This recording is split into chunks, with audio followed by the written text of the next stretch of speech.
তোকে কোয়ার্টারে কারেন্টের লাইন কে দিছে? আপনি দিছেন, পানির লাইন? আপনি দিছেন। তাহলে তুই শান্তি থেকে আমাকে ভোট দিবি না কেন? এই ফুকা নাঙ্গা লোকের জন্য আপনি কি না করছেন? মোস্তফা সরোয়ার ফারুকী নির্মাণের জাদুতে ফিরলেন আবারও।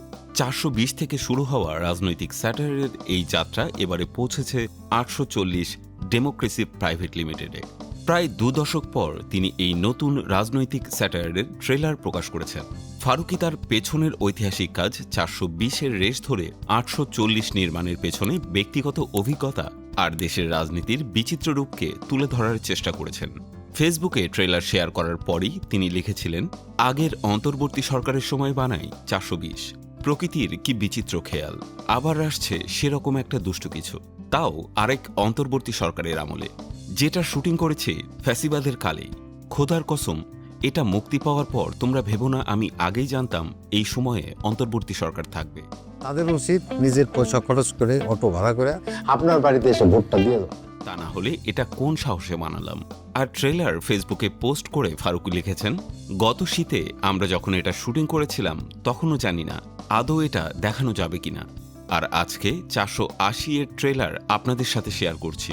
আবেগে কাবু হওয়ার কারণে একটা ভালো ক্যাপশনও লিখতে পারলাম না। অনুগ্রহ করে ট্রেলার দেখুন। জাকির, সনাতন পাড়া বস্তিতে আগুন লাগাই দে। তুই 10 লাখ টাকা রিলিফ ট্রাকে ভরে রেডি করে রাখ। জি বস। আগুন নেভানোর পর আমি এই ত্রাণ লইয়া যাবো। ট্রেলারে মুখ্য চরিত্রে আছেন মারজুক রাসেল, নাসিরউদ্দিন খান, ফজলুর রহমান বাবু, জাকিয়া বাড়ি মম এবং নাজিম জয়। ট্রেলারের কিছু মুহূর্ত সামাজিক মাধ্যমে ভক্তদের প্রশংসা কুড়াচ্ছে।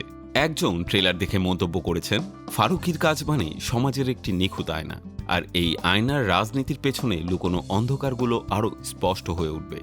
স্যার, আপনার নাকি রাশিয়ার প্রেসিডেন্ট পুতিনের মতো একটা ডামি আছে। আপনি স্যার সব জায়গায় যান না। বড় হওয়ার জন্য কি করতে হয়? সত্য হইতে হবে। সো এখন আমরা সত্য হওয়ার সাধনা করব। কাজটি মুক্তি নিয়ে এখনও স্পষ্ট কিছু বলেননি। 840 কবে এবং কিভাবে দর্শকদের সামনে আসবে তা এখনও ধোঁয়াশা। তবে খুব শীঘ্রই এটি প্রকাশিত হবে এই বিষয়ে নিশ্চিত। ফারুকের মতো নির্মাতার হাত ধরে সমাজের জটিল রাজনীতির বিষয়গুলো যে দর্শকের কাছে পৌঁছাবে তা নিয়ে ইতোমধ্যে আলোড়ন শুরু হয়ে গেছে।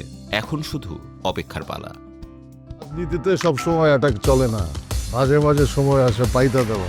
আচ্ছা মিলন, আমি এত ভালো উন্নয়ন করছি, তবু একটা লোক আমার ভালোবাসলো না কেন মিলন?